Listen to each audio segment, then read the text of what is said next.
साथियों नमस्कार। 12 जून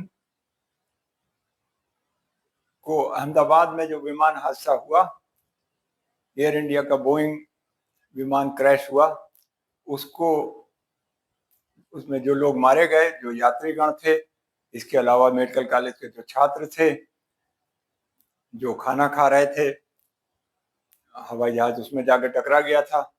तो जो लोग मारे गए उन सभी लोगों को के लिए पूरा देश जो है दुखी है, विश्व के तमाम लोग दुखी हैं, खाली हमारा भारत देश ही नहीं।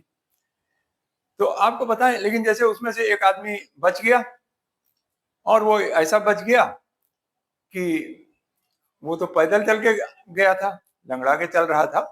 विमान हादसे में ज्यादातर लोग बचते नहीं। एक बार हमारे भूतपूर्व प्रधानमंत्री थे मोरारजी देसाई, वो भी जो है विमान दुर्घटना में बच गए थे।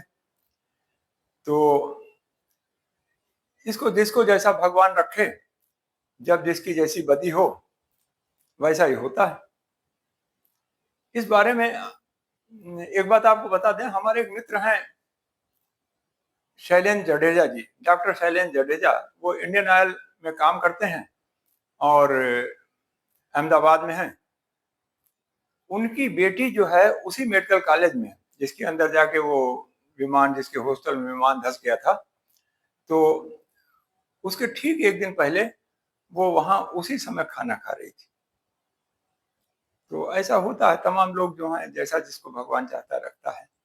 इस बारे में रामचरितमानस में के अयोध्या कांड में कहा गया है कि मुनि वशिष्ठ ने, जब राजा दशरथ की मृत्यु हो गई और उनका कोई भी बेटा उनके पास नहीं था उस समय, उनके 4 बेटे थे, तो राम लक्ष्मण तो वनवास के लिए चले गए थे और भरत शत्रुघ्न भी वहां उस समय नहीं थे, और तब उनकी मृत्यु हुई। राजा दशरथ को श्राप था श्रवण कुमार के पिताजी ने। श्रवण कुमार के पिताजी अंधे थे, बहुत तपस्वी थे, और गलती से श्रवण कुमार को, जब राजा दशरथ यंग थे, तो गलती से उनको जो है तीर लग गया था। राजा दशरथ ने तीर चलाया, वो समझे कि कोई पशु है, और वो तीर लग गया। फिर जो है वो पानी देने के लिए श्रवण कुमार के पिताजी के पास गए, और पिताजी ने उनको श्राप दिया। उन्होंने बताया कि आपका बेटा गलती से मुझसे मर गया, तो उन्होंने श्राप दिया कि जब तुम मरोगे तब तुम्हारे पास कोई भी जो है तुम्हारा बेटा नहीं होगा। खैर, इसका रामचरितमानस में सिर्फ एक लाइन में ही जिक्र है।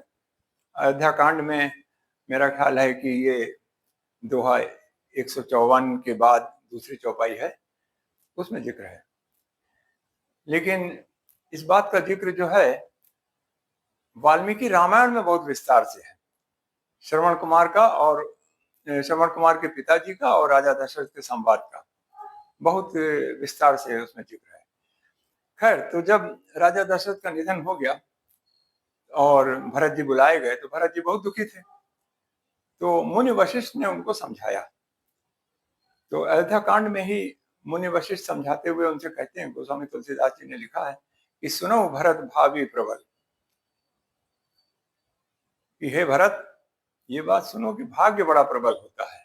बिलख कहो मुनिनाथ, ये जो है दुख के साथ जो है उन्होंने, मुनि वशिष्ठ ने भरत जी से कहा। हानि लाभ जीवन मरण जसु अपजसु विधियात, यानी किस चीज में आपको हानि हो जाएगी, किस काम को करने में आपको लाभ हो जाएगा, ये विधाता के हाथ में है। कहाँ आप जन्म लेंगे और कहाँ आप मरेंगे, कैसे मरेंगे, ये भी विधाता के हाथ में है।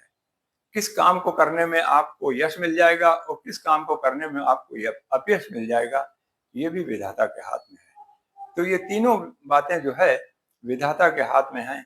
हानि लाभ जीवन मरण यश अपयश विधियात।